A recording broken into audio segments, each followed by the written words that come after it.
Saludos muy queridos hermanos en Cristo Jesús y amigos que me están viendo. Soy el pastor misionero José Maidana, predicando desde la República del Paraguay.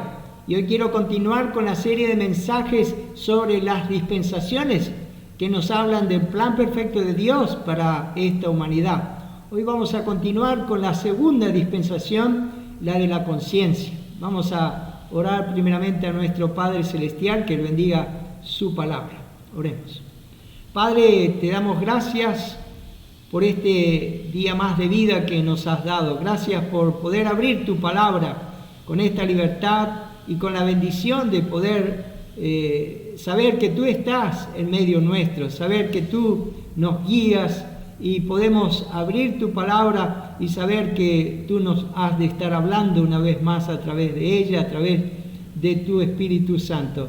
Padre, estamos expectantes de la bendición que hemos de recibir, aún, Señor, de las enseñanzas espirituales que tú tienes en tu palabra para enseñarnos. Háblanos a través de tu Espíritu Santo y sabemos que así lo harás. Rogamos por todos aquellos que todavía no han hecho una decisión por ti, que en este día sea el día aceptable, el día de salvación de sus almas. Prepara nuestro corazón, Señor, esté atento a la voz de tu Espíritu. Señor, guíanos a través de tu palabra y todo lo que hemos de estar diciendo trae tu bendición. Salva a muchos, pues te lo rogamos por los méritos del Señor Jesucristo. Amén.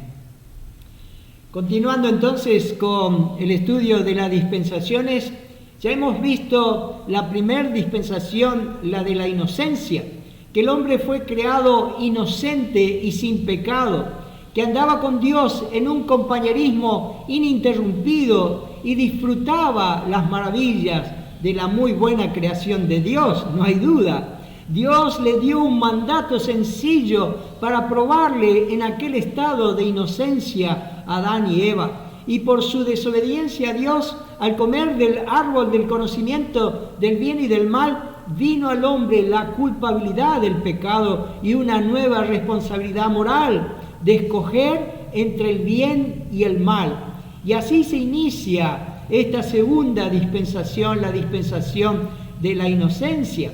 Y quisiera, antes de introducirnos a esta segunda dispensación, tener claros algunos conceptos que ya hemos estudiado en la dispensación anterior. Y el primer punto es, ¿qué es una dispensación? La palabra griega para dispensación es oikonomía y está compuesta por dos palabras, oikos, que significa casa, y nomos, que significa ley.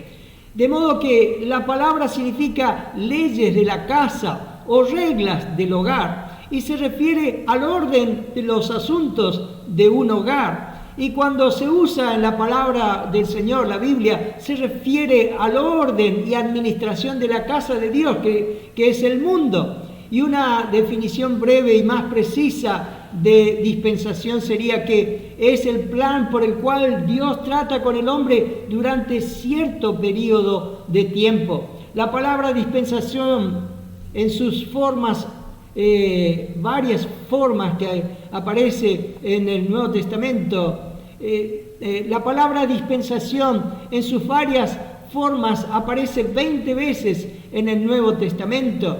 El verbo oikonomeo aparece una vez en Lucas 16:2, traducido como ser mayordomo. El nombre oikonomos se usa 10 veces y se traduce mayordomo, mayordomía, tesorero, administradores o tutores en Gálatas 4:2.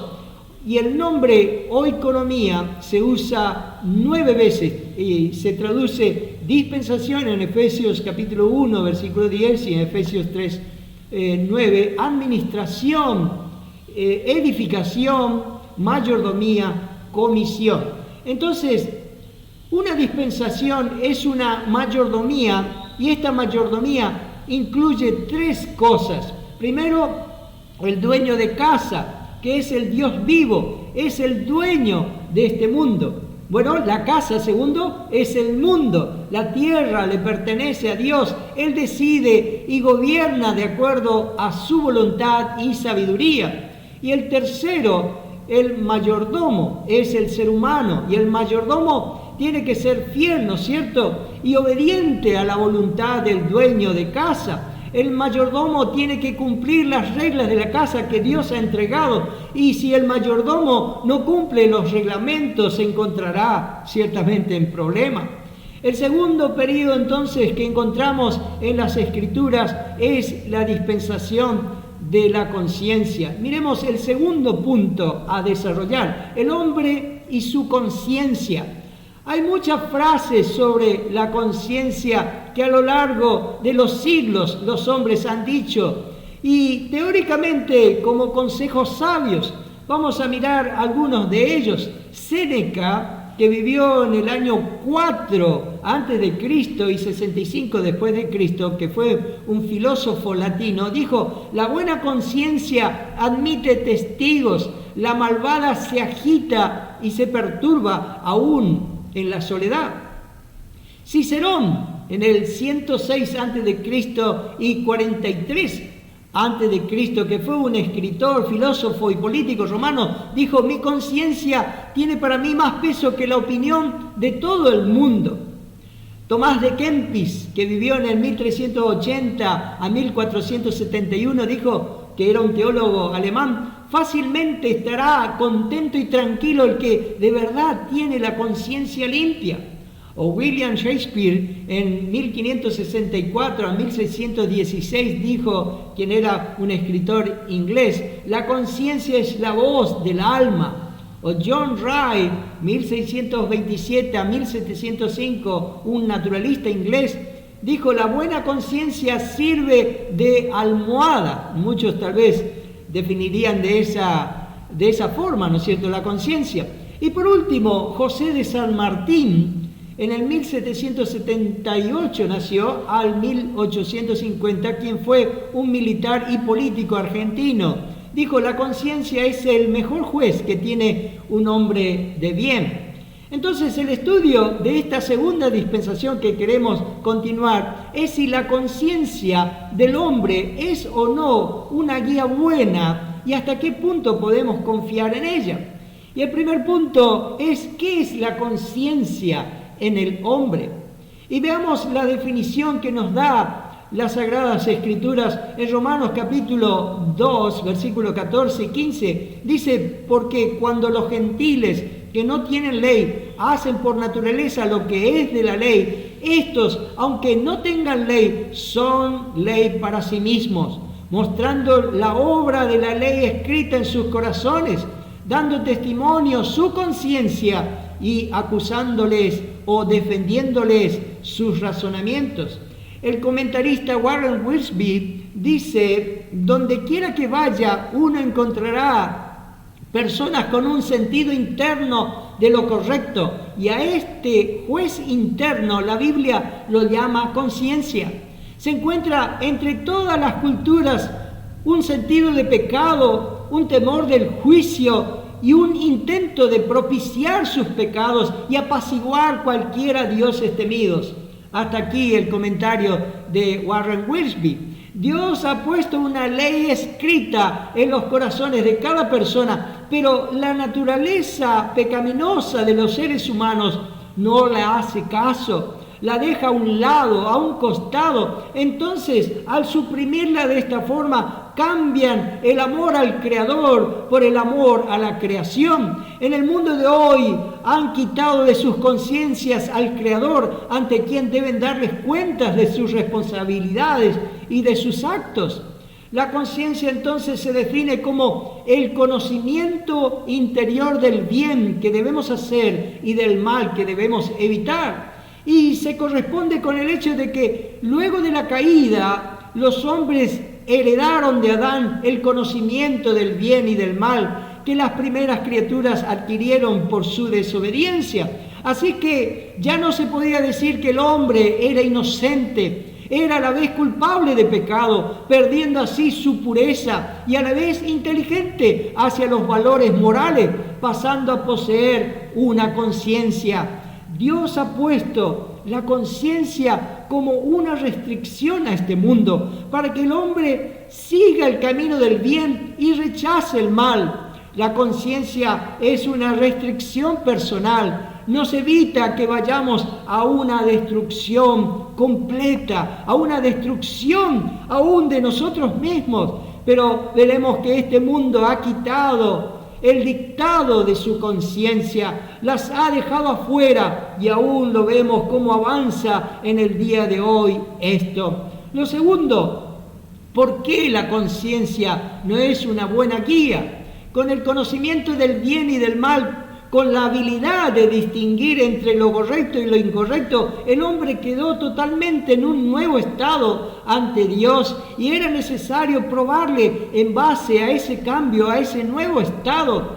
Y con la nueva facilidad de reconocer tanto el bien como el mal, el hombre vino a ser responsable de escoger el bien. Pero si el hombre era débil, en la primera dispensación, como vimos, ahora ciertamente estaba peor, porque ya era un pecador por naturaleza. Al describir los efectos del pecado sobre el hombre, fíjense lo que Dios nos dice allí en Jeremías capítulo 17, versículo 9. Engañoso es el corazón más que todas las cosas, y perverso, ¿quién lo conocerá?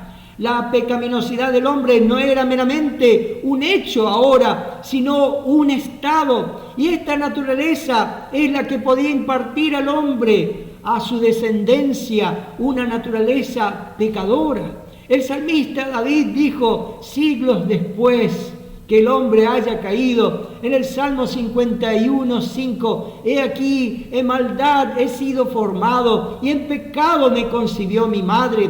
Y aún el apóstol Pablo le llevó a clamar en Romanos capítulo 7, versículo 18, y yo sé que en mí, esto es en mi carne, no mora el bien, porque el querer el bien está en mí, pero no el hacerlo.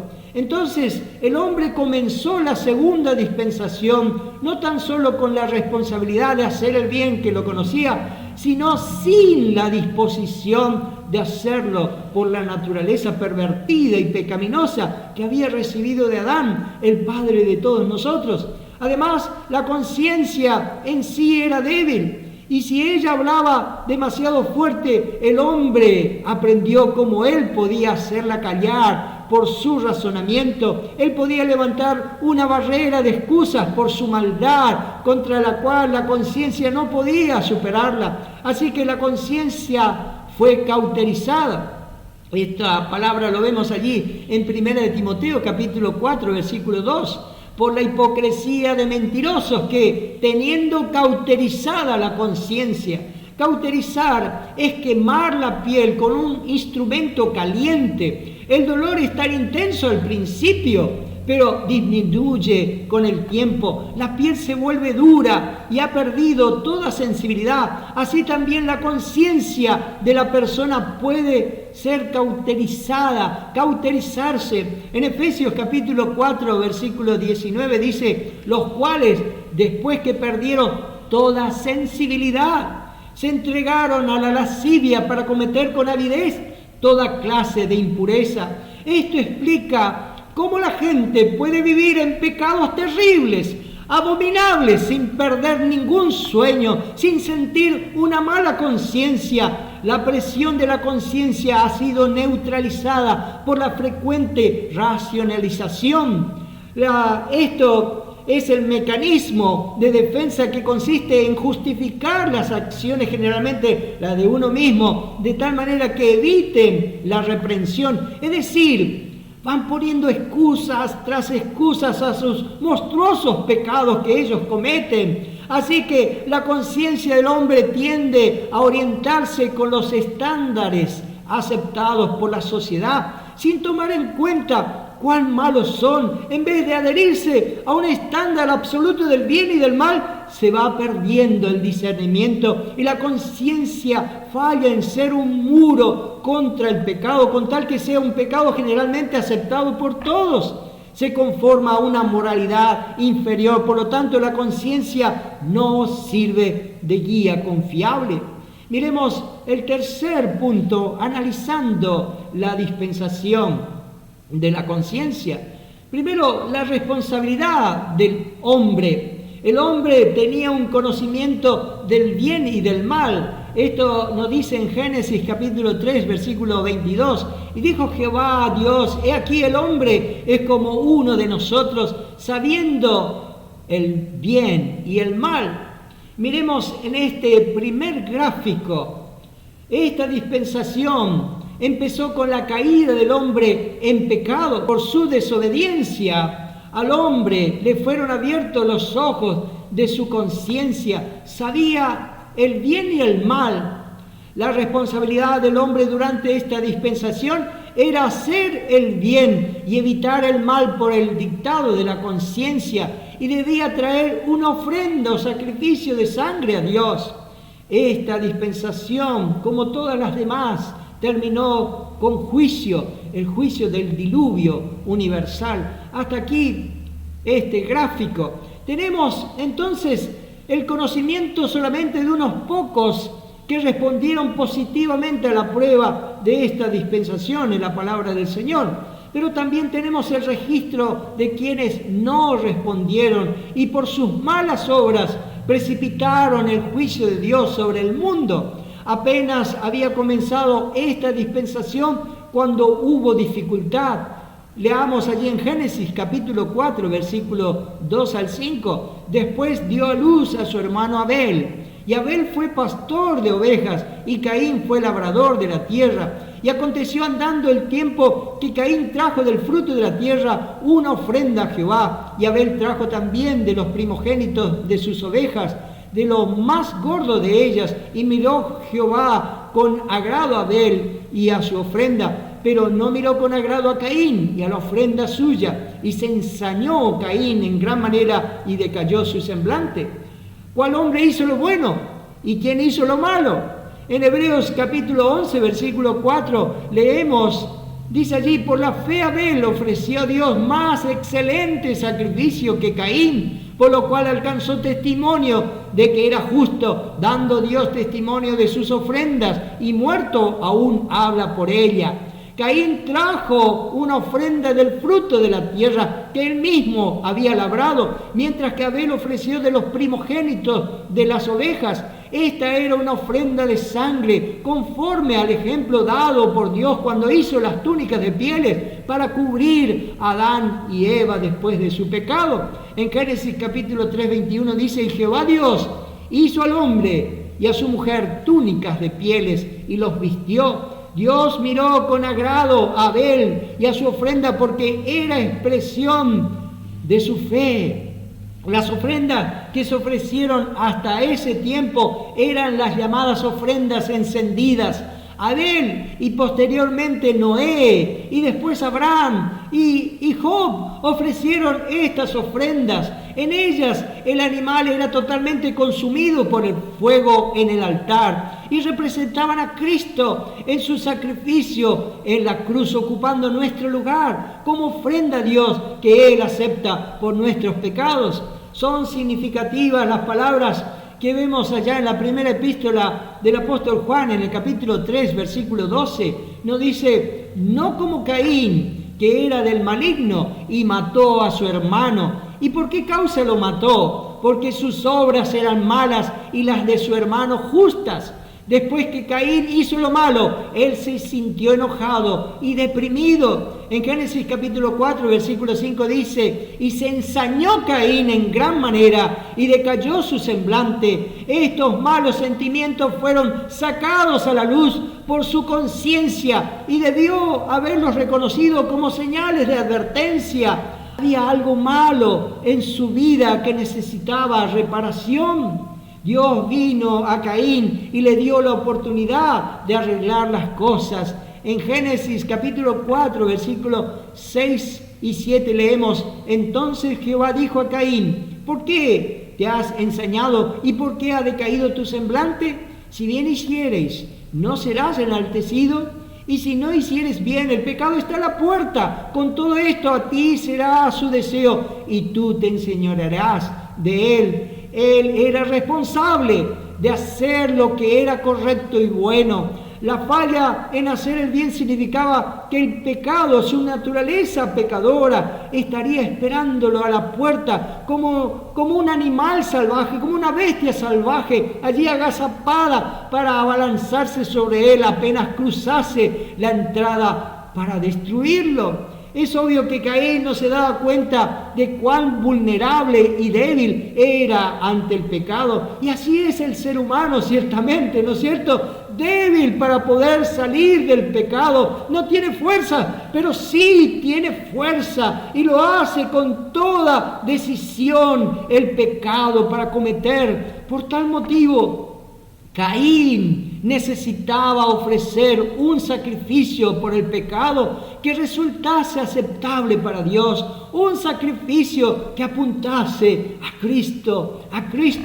Hacer bien hubiera sido traer la clase de ofrenda que Abel había traído. En realidad, Dios estaba protegiendo a Caín. Caín rehusó hacer caso a la advertencia de Dios y rehusó hacer caso a la luz roja de advertencia que le daba señales allí de alarma de su propia conciencia. Continuamos leyendo en Génesis capítulo 4, versículos 8 y 9, y dice: y dijo Caín a su hermano Abel: salgamos al campo. Y aconteció que estando ellos en el campo, Caín se levantó contra su hermano Abel y lo mató. Y Jehová dijo a Caín: ¿dónde está Abel tu hermano? Y él respondió: no sé. ¿Soy yo acaso guarda de mi hermano? Esta fue una respuesta desvergonzada, porque sinceramente él tuvo muy poca consideración por su hermano y aún por su Dios. Estaba tratando de ocultar su acción, rehusando toda responsabilidad. Pero la Biblia nos dice, allá en el Evangelio según San Mateo, en el capítulo 10, versículo 26, porque nada hay encubierto que no haya de ser manifestado, ni oculto que no haya de saberse. Esto es algo que debieran pensar detenidamente aquellos que tengan pecados secretos, porque de todas maneras algún día saldrán a la luz en la presencia de Dios. El Señor los conoce a todos los pecados, así que sería mejor contárselos directamente a Él. Hoy en día leemos en Génesis capítulo 4, versículo 10, y Él le dijo: ¿qué has hecho? La voz de la sangre de tu hermano clama a mí desde la tierra. El escritor de la epístola a los hebreos utiliza esta declaración allá en Hebreos capítulo 12, versículo 24. Y a Jesús, el mediador del nuevo pacto, y a la sangre rociada que habla mejor que la de Abel. La sangre de Abel hablaba, es decir, proclamaba que se había cometido un crimen. En cambio, la sangre de Cristo nos habla de redención y proclama que hay salvación. Entonces, fallando de nuevo el hombre en esta nueva dispensación, el hombre mostró que lo que a él le faltaba no era conocimiento, sino la voluntad y la capacidad de hacer el bien. El segundo punto, el fracaso del hombre. En Génesis capítulo 6 leemos sobre los días previos al diluvio.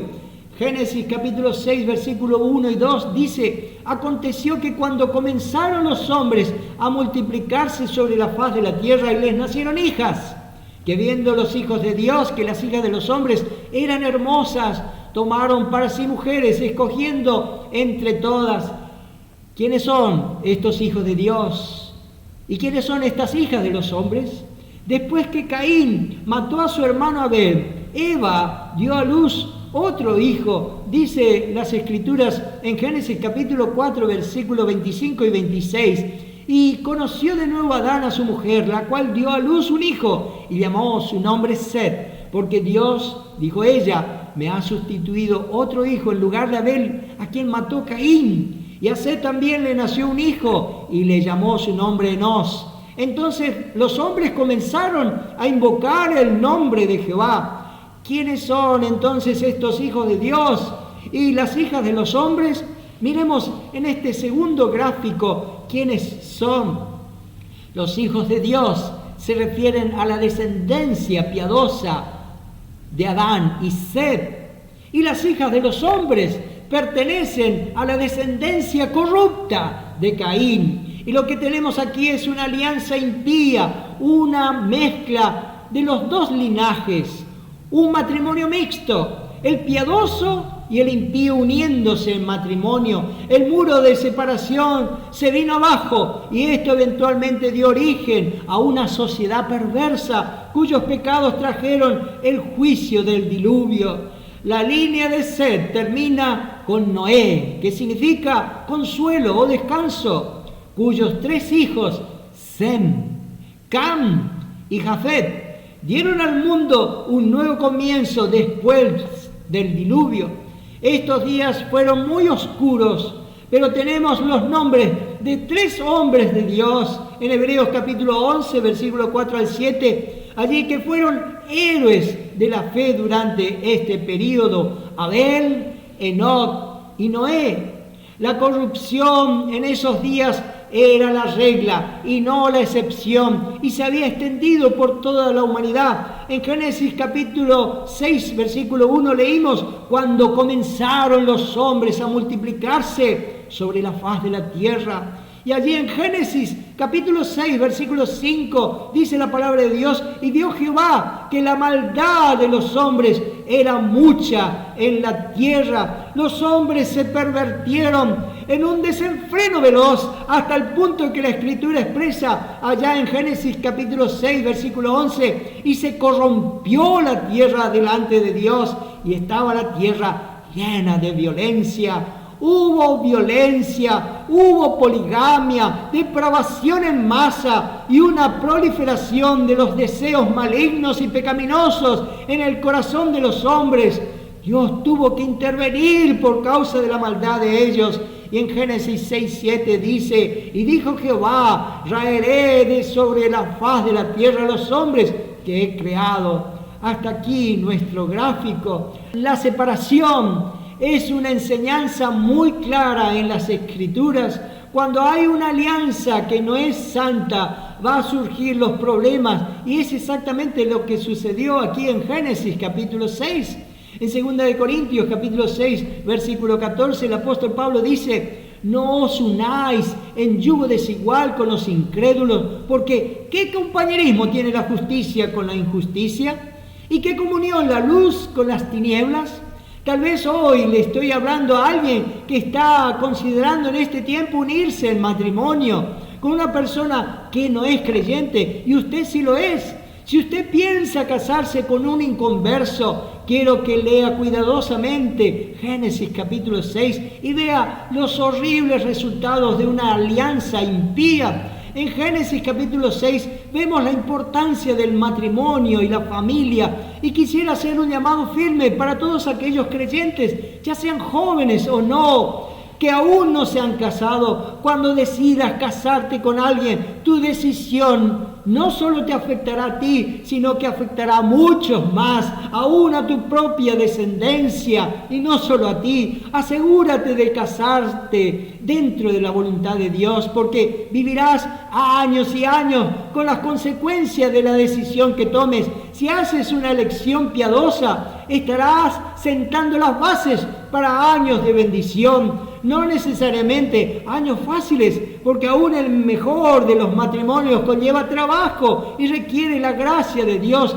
Pero si te casas fuera de la voluntad de Dios, puedes contar con tener años de dolor, de sufrimiento y de desengaño. Así que ten cuidado con quién te casas. Cuando estos hijos de Dios, de la línea de Set, se casaron con las hijas de los hombres de la descendencia de Caín, se casaron fuera de la voluntad de Dios, se casaron fuera de su fe, se casaron por las razones equivocadas, se casaron por razones superficiales, por razones temporales y sensuales. Esas decisiones equivocadas del matrimonio básicamente produjeron una sociedad que era cada vez más malvada y depravada. Tu matrimonio, si es un matrimonio piadoso, mi querido hermano, puede tener un impacto, y va a tener un impacto y una influencia en este mundo que va a trascender hasta las generaciones futuras. Amén. Qué panorama ciertamente que tenemos en este capítulo 6 de Génesis. una alianza incompatible. Incrédulos, malvados, personas controladas por el mismo diablo, uniéndose en matrimonio con creyentes. Y eso jamás produce algo bueno. Siempre que se menciona la maldad en una lista, también está incluido el aspecto sexual. Entonces aquí tenemos una sociedad realmente pervertida. Gracias a Dios que hay creyentes en la actualidad y creemos que el juicio venidero de la tribulación está siendo contenido, está siendo demorado por el Espíritu Santo hasta que la iglesia sea quitada de en medio. La iglesia que consiste de cada cristiano que ha puesto su fe en el Señor Jesucristo, en el cual mora el Espíritu Santo.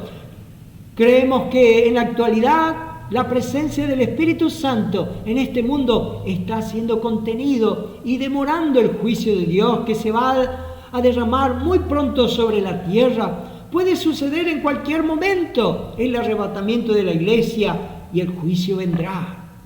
Miremos el tercer punto, el juicio de Dios. Dios vio la situación de los hombres y decidió mandar un juicio sobre la humanidad. Entonces anuncia allí en Génesis capítulo 6, versículo 3, y dijo Jehová, no contenderá mi espíritu con el hombre para siempre, porque ciertamente él es carne, mas serán sus días 120 años. Esos 120 años era el tiempo que Dios le dio a Noé para predicar el evangelio y preparar el arca y llegar al diluvio. Por 120 años, Noé, mientras trabajaba para construir el arca, predicó el mensaje de salvación, pero la gente no lo escucharía. Cada golpe de mazo de Noé construyendo el arca proclamaba, el juicio viene, de modo que los hombres no tuvieron excusa cuando el juicio llegó. De toda aquella civilización, qué triste, solo 8 personas se salvaron, Noé y su esposa, y sus 3 hijos, y sus 3 nueras. En 1 de Pedro capítulo 3 versículo 20 dice, los que en otro tiempo desobedecieron cuando una vez esperaba la paciencia de Dios en los días de Noé, mientras se preparaba el arca, en la cual pocas personas, es decir, 8 fueron salvadas por agua. Nuestro Dios es un Dios paciente. ¿No te alegra esto? Ciertamente que sí. Dios con frecuencia retrasa el juicio para permitirle al hombre arrepentirse. Él envió a Noé, quien en el Nuevo Testamento afirma que fue un predicador, un heraldo de justicia. Dios envió a Noé para hablarles la verdad y advertirles del juicio que se avecinaba. En 2 de Pedro capítulo 2 versículo 5 leemos, y si no perdonó al mundo antiguo, sino que guardó a Noé, pregonero de justicia, con otras 7 personas, trayendo el diluvio sobre el mundo de los impíos. Una de las primeras advertencias llegó por medio del bisabuelo de Noé. Su nombre era Enoc. Dios le reveló a Enoc que se avecinaba un juicio. Vayamos allí al libro de Judas y leemos en los versículos 14 y 15. Dice, de estos también profetizó Enoc, séptimo desde Adán, diciendo, he aquí vino el Señor con sus santas decenas de millares, para hacer juicio contra todos y dejar convictos a todos los impíos de todas sus obras impías que han hecho impíamente y de todas las cosas duras que los pecadores impíos han hablado contra él. Ese fue el mensaje de Enoc. Luego siguió Matusalén, el abuelo de Noé. En base a las Escrituras, él vivió más que cualquier otra persona en la tierra, 969 años. Su nombre Matusalén en hebreo significa cuando él haya muerto, será enviado. ¿Y qué sucedió el año que murió Matusalén? Llegó el diluvio. Matusalén murió justo antes del diluvio. Podemos ver que hubo abundante advertencia. Dios había dado a conocer sus caminos y envió emisarios, mensajeros cuyas vidas fueron una advertencia. Y aun cuando Dios llamó a Noé para cumplir su propósito, esperó otros 120 años, justamente los últimos 120 años de la vida de Matusalén, antes de ejecutar el juicio. fue un aplazamiento, fue una prórroga. ¿Pero por qué? Esto nos descubre el corazón de Dios. Él es un Dios misericordioso, un Dios que envió advertencia tras advertencia para dejarles en claro que no tenía que perecer, que podían salvarse. Dios desea salvar al ser humano y no condenarlo. En 1 Pedro capítulo 3, versículo 9 dice: el Señor no retarda su promesa, según algunos la tienen por tardanza, sino que es paciente para con nosotros, no queriendo que ninguno perezca, sino que todos procedan al arrepentimiento. Ese es nuestro Dios. Aún después que Noé y su familia entraron al arca, ¿qué pasó? ¿Empezó a llover inmediatamente? No, Dios esperó una semana más, 7 días más, antes de abrir los cielos, 7 días más como oportunidad para el hombre en arrepentirse. Amigo mío, no se requiere mucho tiempo para venir al Señor y arrepentirse de tus pecados, pero la gente en ese tiempo era indiferente, y como lo es hoy en día, la gente es insensible. El Señor Jesucristo nos dice allá en el Evangelio según San Mateo, en el capítulo 24, versículo 37 al 39, hablando de los días de Noé: mas como en los días de Noé, así será la venida del Hijo del Hombre, porque como en los días antes del diluvio estaban comiendo y bebiendo, casándose y dando en casamiento, hasta el día en que Noé entró en el arca, y no entendieron hasta que vino el diluvio y se los llevó a todos, así será también la venida del Hijo del Hombre. ¿No describen estos versículos la manera de vivir de hoy en día? Ciertamente no reflexiona el ser humano en la eternidad. Están inconscientes del juicio inminente que se aproxima, a pesar del hecho de que Dios ha enviado advertencia tras advertencia. Todos los que murieron habían tenido amplias oportunidades y gracia suficiente para arrepentirse. Cada uno de ellos de manera voluntaria rechazó la provisión de la gracia de Dios. Y asimismo será en el juicio final. La ruina del hombre en esta dispensación demuestra perfectamente cuán corrupta puede ser la conciencia del hombre. La dispensación de la conciencia concluyó asimismo con el severo juicio de Dios. El diluvio sepultó a toda la humanidad, corrompida por el pecado en la profundidad de las aguas. Qué terrible y triste es este panorama que nos presenta este juicio sobre la humanidad en esos días. Miremos el cuarto punto: la gracia de Dios. En Génesis capítulo 6, versículo 8 dice: pero Noé halló gracia ante los ojos de Jehová. La única forma en que la gente puede salvarse de la ira de Dios es por medio de la gracia de Dios. En Efesios capítulo 2, versículo 8 y 9, el apóstol Pablo dijo: porque por gracia sois salvos por medio de la fe. Y esto no de vosotros, pues es don de Dios, no por obras, para que nadie se gloríe. Pero la gracia no es una recompensa que Dios da para llevar una vida buena, es la respuesta a Dios ante una fe salvadora. En Hebreos capítulo 11, versículo 7, dice: por la fe Noé, cuando fue advertido por Dios acerca de cosas que aún no se veían, con temor preparó el arca en que su casa se salvase, y por esa fe condenó al mundo y fue hecho heredero de la justicia que viene por la fe. Dios en su gracia advirtió a Noé, y Noé por la fe con temor preparó el arca en que su casa se salvase. El arca era el lugar de seguridad, el arca era el único medio de salvación para todos los seres humanos. Afuera estaban las aguas del juicio, las cuales ahogaban a todo ser viviente. El arca vino a simbolizar a Jesucristo, quien es el arca de salvación. Aquellos que entren en Cristo por la fe lo hacen de igual forma que Noé entró en el arca. Noé creyó en la palabra de Dios y se entregó al arca creyendo que le podía salvar. De igual manera, los que se entregan a Cristo serán salvos eternamente de la ira venidera que ha de venir sobre este mundo. En 1 de Tesalonicenses 5:9 dice, porque no nos ha puesto Dios para ira, sino para alcanzar salvación por medio de nuestro Señor Jesucristo. Todo aquel que ha sido salvado del pecado ha sido salvado por gracia, por medio de la fe. Nadie se ha salvado jamás por traer algún sacrificio, por guardar la ley, ni por hacer buenas obras. La salvación es un don de la gracia de Dios que puede ser rechazado o aceptado por la fe. Te pregunto, querido amigo que me estás viendo, ¿has ya entrado por la fe para salvar tu alma en el arca que es el Salvador Jesucristo?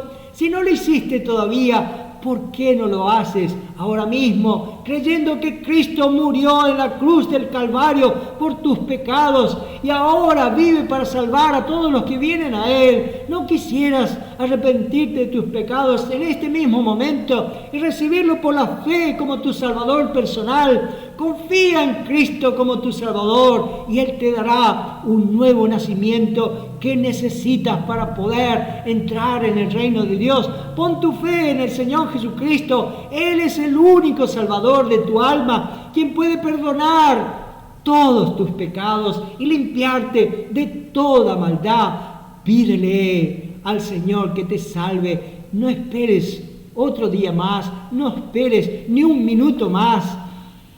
Mis queridos hermanos, ciertamente hay innumerables enseñanzas espirituales contenidas en este periodo de la historia sagrada. Dios tiene que castigar el pecado, es lo que aprendimos en Romanos 6:23, dice, porque la paga del pecado es muerte, mas la dádiva de Dios es vida eterna en Cristo Jesús, Señor nuestro. Pero también aprendimos que Dios anuncia y redarguye al hombre de su condición espiritual, le advierte y exhorta reiteradamente en su paciencia y misericordia hasta que concluye enviando juicio, dando el justo pago a quienes rechazan su oferta de salvación. Pero aquí también nos muestra que Dios siempre ha salvado a los hombres de la misma manera, por gracia, por medio de la fe, como lo vimos en el caso de Abel y en el caso de Noé. Donde hay auténtica fe, habrá efectiva y activa obediencia a la palabra de Dios. Fue difícil vivir en los tiempos de Noé y su familia, de permanecer separados en medio de una generación corrupta y violenta, pero Dios les ayudó y luego recompensó esa actitud de separación de ese mundo pecaminoso. Aún cuando esta dispensación de la conciencia terminó, el hombre sigue viviendo bajo su conciencia. La conciencia es algo que todos los hombres poseen, sin importar la época en la que hayan vivido. En cada dispensación, incluyendo en el día de hoy, los hombres son responsables de seguir lo bueno y evitar lo malo. Pero ahora, como hijos de Dios, la palabra de Dios, la Biblia, es nuestra guía.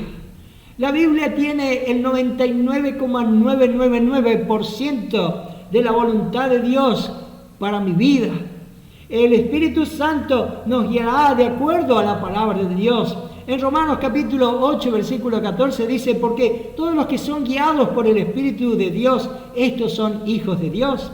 Es la Biblia la que nos dice lo que es bueno y lo que es malo. Es la Biblia la que debemos de seguir. El Señor Jesucristo dijo allá en esa oración más hermosa de la Biblia y de toda la humanidad, en Juan 17:17, tu palabra, la palabra de Dios, es verdad. Si la conciencia de alguien ha sido iluminada por la palabra de Dios, entonces aprobará lo que Dios aprueba y condenará lo que Dios condena. Estás leyendo la Biblia, mi hermano querido, para enterarte del bien y el mal. Dios nos ayude a andar en el Espíritu, en ese compañerismo, en esa amistad con Dios, y tengamos cuidado en hacer lo que es bueno y evitar lo que sabemos que es malo. Que el Señor te bendiga. Padre, te damos tantas gracias, Señor, por esta enseñanza. Gracias por nuestro Salvador, que nos ha salvado. Gracias por nuestro Señor Jesucristo, que es nuestra arca, que hemos entrado por tu gracia, creyendo en ese sacrificio tuyo. Padre, sabemos que ahora tenemos el Espíritu tuyo y nos guía siempre a toda verdad. Queremos andar en esa comunión tuya, conocer más de tu voluntad a través de tu palabra. Señor, usa esta tu palabra para mostrar a tantos que están viviendo lejos de ti, apagando sus conciencias, que les acusa, que les redarguye, pero no vienen a ti, Señor. Oh Padre Celestial, toma tu palabra y aplícala a muchos, que ellos puedan sentirse redarguidos de sus pecados a través de tu Espíritu y vengan al único Salvador de sus almas. Gracias, Señor, por edificarnos.